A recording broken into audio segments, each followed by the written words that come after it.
Hello friends, welcome once again to this amazing YouTube channel Roohi online classes. So friends, I hope आप लोग एकदम बढ़िया होंगे, मस्त होंगे और अपनी पढ़ाई बहुत अच्छी तरीके से कर रहे होंगे। जैसा कि फ्रेंड हम सब जानते हैं कि हमारा बोर्ड एग्ज़ाम बहुत ही पास आ चुका है एंड उसके लिए आपकी प्रिपरेशन बहुत अच्छी से रहनी चाहिए। एंड इस चैनल पे आप सभी को क्लास 10th एंड 12th का जो मोस्ट इंपॉर्टेंट क्वेश्चन रहने वाला है इस बार बोर्ड एग्ज़ाम के पॉइंट ऑफ व्यू से, वो सारे क्वेश्चन आपको प्रोवाइड किए जाते हैं और साथ ही साथ आपको उनके आंसर भी इस चैनल पे प्रोवाइड किए गए हैं। तो बेसिकली फ्रेंड्स, इस चैनल पे क्लास 12 के विकास चैप्टर तक ऑलरेडी बताया जा चुका है एंड काफ़ी टाइम बाद आज उसके आगे का चैप्टर जो बचा हुआ था थोड़ा बहुत, तो उसके इंपॉर्टेंट क्वेश्चन आज मैं बता दूंगी। एंड आई होप कि आप लोग एकदम अच्छे से प्रिपरेशन कर रहे होंगे एंड जो भी क्वेश्चन आप लोगों को आज यहाँ पे प्रोवाइड किए जाएंगे एंड आप लोग उसको एक बार ज़रूर से सॉल्व कर लीजिएगा एंड एग्ज़ाम में जाने से पहले। उसके बाद अच्छे से जो पुराने वाले वीडियोस हैं उनको भी आप लोग एक बार रिवाइज़ कर लीजिएगा एंड बाकी बच्चे जो इस चैनल पे अभी नए हैं, जो पहली बार इस वीडियो को देख रहे हैं, वो लोग पहले जाएं एंड पुरानी वीडियोस को लाइन वाइज कवर करें एंड जितने भी यहाँ पे सीक्वेंस वाइज पूरे चैप्टर प्रोवाइड किए गए हैं लाइन टू लाइन पूरा क्वेश्चन टू क्वेश्चन पूरा सॉल्व करें। सबसे पहले आपको जितने भी चैप्टर हैं उनको अपने आप से खुद से पहले याद करना है, पढ़ना है। आफ्टर डैट आपको क्वेश्चन सॉल्व करना है। तो ज़्यादा बातें ना करते हुए हम लोग आज का अपना टॉपिक स्टार्ट करते हैं एंड वीडियो ज़्यादा लंबी ना बनाते हुए जो क्वेश्चन आपके लिए बहुत ज़्यादा इंपॉर्टेंट है उसको 5-10 मिनट में जल्दी से इस वीडियो में कवर कर लेते हैं। सो फ्रेंड्स, आज हम लोगों का जो चैप्टर स्टार्ट होने वाला था वो है मानव स्वास्थ्य तथा रोग एंड उस चैप्टर का जो सबसे पहला क्वेश्चन रहने वाला है वो है फाइलेरिया रोग के कारक एवं वाहक के जंतु वैज्ञानिक नाम लिखिए। सो फ्रेंड्स, ये आपका अति लघु का प्रश्न हो सकता है एंड इसका आंसर हो सकता है कारक वुचेरिया बैंक्रॉफ्टाई एंड जो वाहक हो सकता है वो क्यूलेक्स मच्छर द्वारा होता है। आगे जो हमारा नेक्स्ट क्वेश्चन है वो है प्रतिरक्षा क्या है, उनके प्रकार का भी वर्णन कीजिए। सो फ्रेंड्स, प्रतिरक्षा में आपको प्रतिरक्षा का परिभाषा लिखना है। इसमें आप लिख सकते हैं किसी प्राणी के शरीर द्वारा किसी रोग विशेष के रोगजनक के प्रति रोग उत्पन्न करने की शक्ति को प्रतिरक्षा कहते हैं। इसके प्रकार में आप 2 प्रकार लिख सकते हैं, सहज प्रतिरक्षा और उपार्जित प्रतिरक्षा। आगे जो हमारा थर्ड क्वेश्चन रहने वाला है वो है प्रतिरक्षी अणु की संरचना तथा कार्य का संक्षेप में वर्णन कीजिए। सो फ्रेंड्स, आपको पहला और दूसरा क्वेश्चन बता दिया गया है, साथ ही साथ उसका आंसर भी बता दिया गया है एंड आप चाहे तो इसको नोट कर सकते हैं। मैं ऐसे आंसर बता रही हूँ, अगर आंसर लिख के बताई तो वीडियो बहुत लंबी हो जाएगी एंड आप ऐसे आराम से वीडियो पॉज करके इसको लिख सकते हैं। अभी हम लोग देखते हैं अपना आंसर नंबर 3।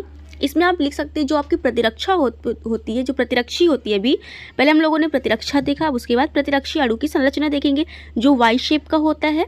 इसमें हम लोग लिख सकते हैं कि ये 4 पॉलीपेप्टाइड श्रृंखलाओं का बना होता है।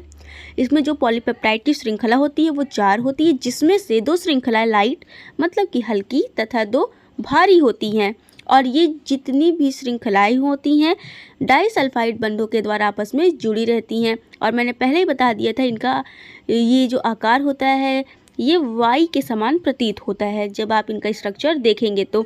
और इनका कार्य जो होता है आप इनके कार्य में लिख सकते हैं प्रतिरक्षी अणु विभिन्न रोगजनक या बाह्य पदार्थ को नष्ट करने का कार्य करते हैं। आई होप ये तीनों प्रश्न आपको अच्छे से समझ में आ गए होंगे। आगे जो हमारा चौथा प्रश्न रहने वाला है वो है मलेरिया परजीवी की 4 प्रजातियों के नाम लिखिए तथा इसके द्वारा उत्पन्न होने वाले मलेरिया के प्रकार का उल्लेख कीजिए। तो फ्रेंड्स, इसका जो आंसर है मैं ऐसे ओरली थोड़ा सा आपको समझा देती हूँ, बाकी इसको आप अच्छे से अपना तैयार कर लीजिएगा। जब आप अपना चैप्टर कंप्लीट कर रहे थे, जब इस चैप्टर के बारे में पढ़ रहे थे, तब आपको अच्छे से इसको पढ़ लेना चाहिए था। एंड अभी सिर्फ आपके पास क्वेश्चन प्रैक्टिस का टाइम है, तो आप जितना ज़्यादा हो सके उतना ज़्यादा क्वेश्चन सॉल्व करें। तो इस क्वेश्चन का जो ये क्वेश्चन है मलेरिया परजीवी की प्रजातियां, तो इसमें आप लिख सकते हैं जो मलेरिया परजीवी होती हैं उनकी 4 प्रजातियां जो होती हैं उनके नाम हो सकते हैं Plasmodium falciparum, Plasmodium vivax, Plasmodium oval और प्लाज्मोडियम मलेरियाई। ये 4 प्रजातियां होती हैं। अब किसके द्वारा ये उत्पन्न होती है, इनके जो रोग फैलाते हैं आप लोग इनको अच्छे से पढ़ लीजिएगा। आगे जो हमारा नेक्स्ट प्रश्न रहने वाला है, प्रश्न नंबर 5, वो है मानव रक्त में लसीकाणु पर संक्षिप्त टिप्पणी लिखिए। हो सके तो ये वाले भी प्रश्न जो हैं इसको भी अच्छे से तैयार कर लीजिएगा। एंड आगे चलते हैं, क्योंकि अभी ज़्यादा समय आप लोगों के पास बचा नहीं है एंड वीडियो ज़्यादा लंबी बनाने से कोई भी बेनिफिट नहीं है। एंड आप जितनी जल्दी हो सके उतनी जल्दी से चाहे इसको 2x पे करके देख लेना, चाहे वीडियो स्लो करके आप साथ ही साथ लिखते चलना। आगे जो हमारा 6th क्वेश्चन रहने वाला है वो है संक्रामक तथा असंक्रामक रोग से आप क्या समझते हैं। प्रत्येक के 2-2 उदाहरण देकर उनके लक्षण, कारक, रोकथाम की विधि लिखिए। तो फ्रेंड्स, आपको यहाँ पे संक्रामक रोग तथा असंक्रामक रोग की परिभाषा लिखना है, साथ ही साथ संक्रामक रोग के उदाहरण बताना है और जो रोग आप बता रहे हैं उनके लक्षण और रोकथाम भी इसमें लिखना है। इतना लंबा जब ये प्रश्न है तो आपको समझना चाहिए ये लॉन्ग आंसर है। यहाँ पे आपको बताना, जो दीर्घ उत्तरीय रहता है, विस्तृत उत्तरीय प्रश्न, उसका ये क्वेश्चन हो सकता है। तो जो संक्रामक रोग है उसमें आप लिख सकते हैं ये रोगाणुओं के संक्रमण से उत्पन्न होने वाले रोग हैं जो एक मनुष्य से दूसरे मनुष्य में फैल सकते हैं। तो ऐसे रोग जो एक व्यक्ति से दूसरे व्यक्ति में आसानी से फैल सकते हैं, ऐसे रोग को संक्रामक रोग कहते हैं। उदाहरण में आप जुकाम, मलेरिया, चिकनगुनिया, डेंगू, ये सारे रोग आप उदाहरण में लिख सकते हैं। इसके बाद आगे जो असंक्रामक रोग है वो ऐसे रोग होते हैं जिसमें एक व्यक्ति से दूसरे व्यक्ति में रोग जो होता है वो नहीं फैलता है, एंड ऐसे रोग को हम लोग असंक्रामक रोग कहते हैं। जैसे किसी को डायबिटीज़ हुई रहे या मधुमेह की बीमारी, तो जो ऐसे पेशेंट होते हैं, जो मरीज होते हैं, उनमें ये बीमारियां एक व्यक्ति से दूसरे व्यक्ति में नहीं फैलती। जैसे कैंसर होता है वो भी एक व्यक्ति से दूसरे व्यक्ति में नहीं फैलता है। जोड़ों में दुखने वाले दर्द होते हैं वो भी नहीं फैलते। तो आप इसको असंक्रामक रोग में लिख सकते हैं।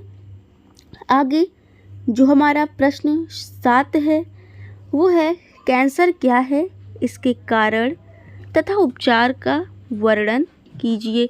तो बेसिकली फ्रेंड्स, अभी हम लोगों ने देखा था असंक्रामक रोग के उदाहरण में कैंसर के बारे में कि जो कैंसर होता है वो एक प्रकार का असंक्रामक रोग होता है, तथा जो आप इसमें कैंसर में लिख सकते हैं कि जो कैंसर के कारण कोशिका विभाजन अनियंत्रित हो जाती है तथा कोशिकाएं अविभेदित कोशिकाओं का एक ट्यूमर बना लेती हैं। इसमें बताया जा रहा है कि जो कैंसर रोग होता है उसमें लगातार कोशिकाओं का विभाजन होने लगता है और ये जो अविभेदित कोशिकाएं होती हैं ये अनियमित रूप से इनमें जो कोशिकाएं होती हैं उनकी संख्या में वृद्धि होने लगती है, एंड जो सामान्य कोशिकाएं होती हैं उनको नष्ट कर देती हैं।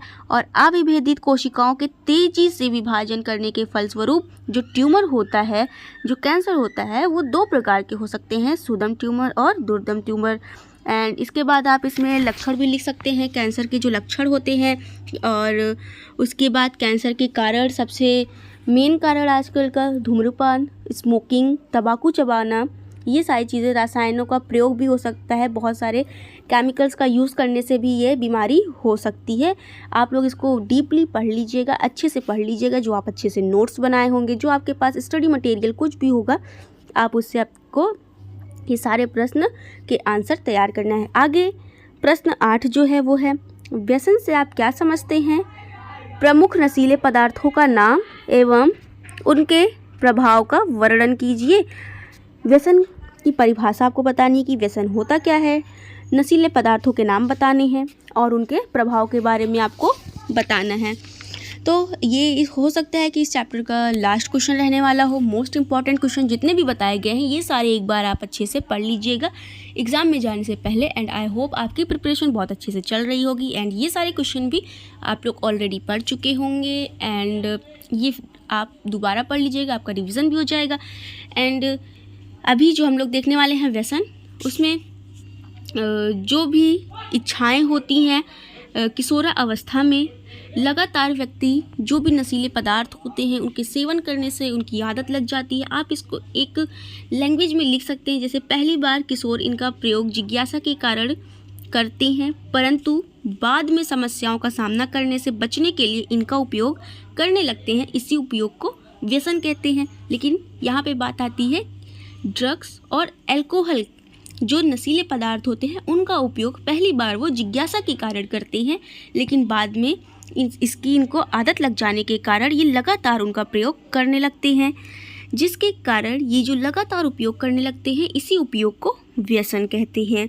प्रमुख नशीले पदार्थ अथवा जो ड्रग्स होते हैं opioids, cannabinoid and Coca alkaloid. I hope friends आज की वीडियो आप सबके लिए बहुत ही ज़्यादा हेल्पफुल रही हो। वीडियो अच्छी लगी हो तो ज़्यादा से ज़्यादा लाइक करें, शेयर करें एंड ऐसी और अमेजिंग वीडियोस के लिए, डेली क्वेश्चन प्रैक्टिस के लिए चैनल को सब्सक्राइब करना बिल्कुल भी ना भूलें। Thank you, bye bye.